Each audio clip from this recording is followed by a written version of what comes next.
नमस्कार, स्वागत है आप सभी का सीएनबीसी आवाज पर। मैं हूं हर्षदा सावंत। आप देख रहे हैं आपका पसंदीदा स्टार्टअप शो आवाज एंटरप्रेन्योर, जहां हम बात करते हैं स्टार्टअप इकोसिस्टम के बड़े ट्रेंड्स, मुद्दे और साथ ही नए आइडियाज की। पेमेंट्स में $800 बिलियन की सालाना ट्रांजैक्शन वैल्यू के साथ फिनटेक्स का भारतीय इकोनॉमी में बड़ा योगदान है।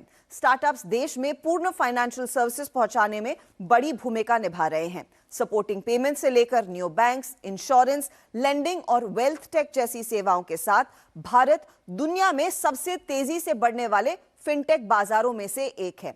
अब बॉस्टन कंसल्टिंग ग्रुप और मैट्रिक्स पार्टनर्स की state of Indian fintech union 2022 की रिपोर्ट देखिए। फिनटेक स्ट्रेंथ के मामले में भारत दुनिया में यूएस और यूके के बाद तीसरे पायदान पर है।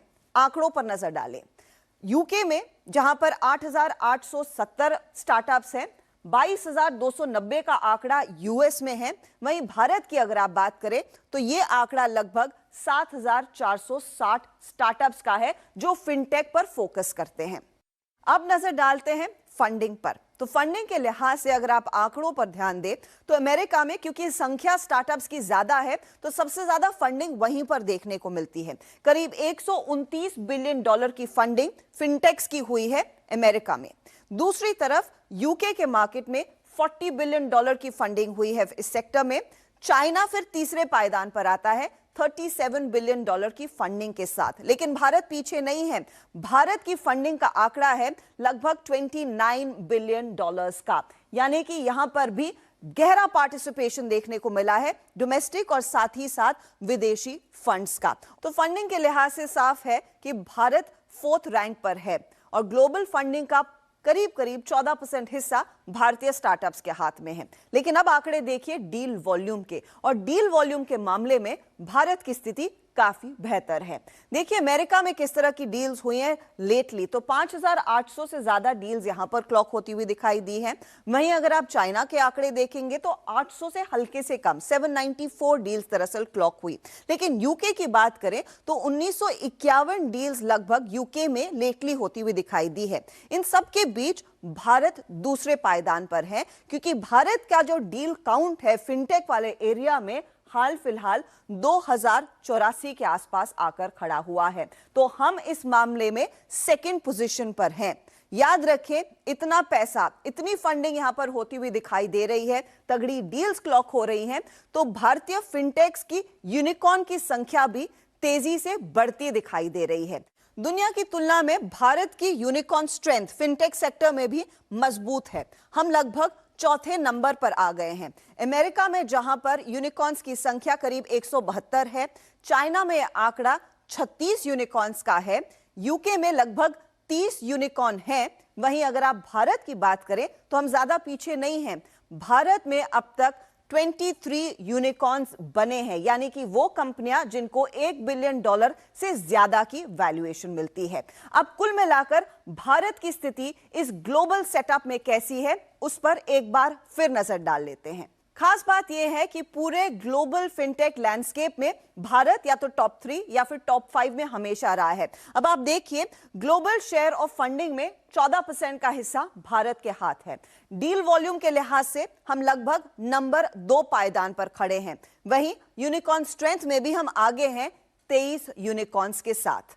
जाहिर है पिछले कुछ सालों में अपने यूनिक बिजनेस मॉडल और बढ़ते फाइनेंशियल इंक्लूजन के बीच इन नई कंपनियों ने अपना लोहा मनवाया है। लेकिन हाल ही में भारतीय रिजर्व बैंक डिजिटल लेंडिंग के लिए फ्रेमवर्क लेकर आया है और साथ ही प्रीपेड पेमेंट इंस्ट्रूमेंट्स के लिए भी कुछ नियमों में बदलाव किए गए हैं। ऐसे में तेजी से बढ़ रहा भारतीय फिनटेक का इकोसिस्टम यहां से आगे कितना बदलेगा, इसी पर है हमारा आज फोकस। मेरे साथ जुड़ रही हैं बीसीजी की MD Neetu Chitkara, Matrix Partners के associate vice president Anish Patil और इंडिफाई के सीईओ और फाउंडर आलोक मित्तल। आप तीनों का ही स्वागत है सीएनबीसी आवाज पर। रिपोर्ट के साथ ही शुरुआत करेंगे। बहुत सारा डेटा इनफैक्ट मैट्रिक्स और बीसीजी ने कोलेट किया है। आपकी रिपोर्ट इनफैक्ट काफी एक्सपेंसिव है।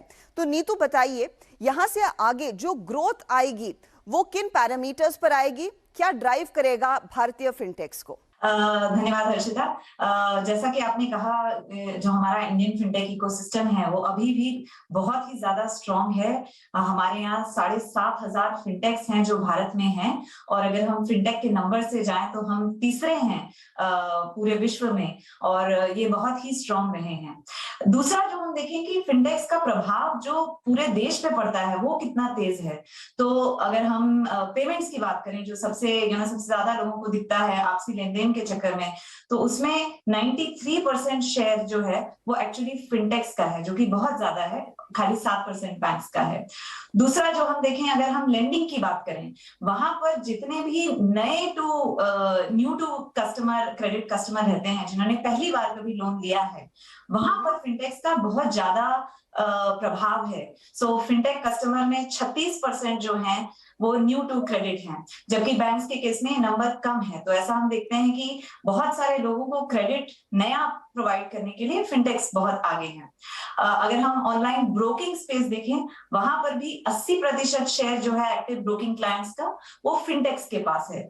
अगर हम फ्यूचर की बात करें, तो हम फंडिंग अगर देखें तो 60% फंडिंग अभी भी उन फिनटेक्स को है जो कि सीड, एंजल या series A to C rounds में है, माने कि जो यंग फिनटेक्स हैं। तो इसका मतलब और भी इनोवेशन फ्यूचर में बढ़ने वाली है जो ये फिनटेक्स प्रोवाइड करेंगी। हम ये भी देखते हैं कि पहले जो फंडिंग बहुत सारी ओवरसीज इन्वेस्टर्स से आ रही थी, अब डोमेस्टिक इन्वेस्टर्स का शेयर भी बहुत बढ़ गया है। और लास्ट जो पॉइंट मैं बोलना चाहूंगी कि आज तक जो फिनटेक का वैल्यूएशन है वो काफी सारा पेमेंट से ड्रिवन रहा है।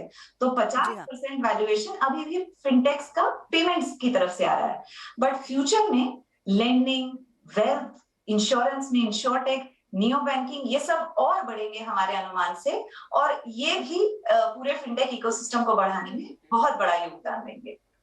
इनफैक्ट काफी इंटरेस्टिंग डेटा पॉइंट्स आपने हमारे सामने रखे हैं। अनीश, अगर लेंडिंग की ही बात करें, रिटेल लेंडिंग लगभग 3 गुना बढ़ी है, लगभग 2 गुना बढ़ी है क्लियरली 2019 से 2021 के बीच, ये रिपोर्ट साफ कहती है। इसमें शायद वो कोविड वाले पीरियड का भी योगदान होगा, क्योंकि उस समय कई सारे लोग डिजिटल प्लेटफॉर्म्स के सहारे लेंडिंग लेना चाह रहे थे और वो स्टार्टअप्स ने बखूबी करके दिखाया।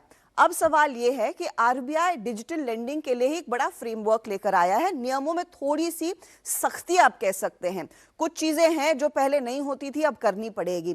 इससे क्या इकोसिस्टम में बड़ा प्रभाव पड़ेगा, और अगर बदलाव आएगा ये ज्यादा नेगेटिव होगा या पॉजिटिव होगा?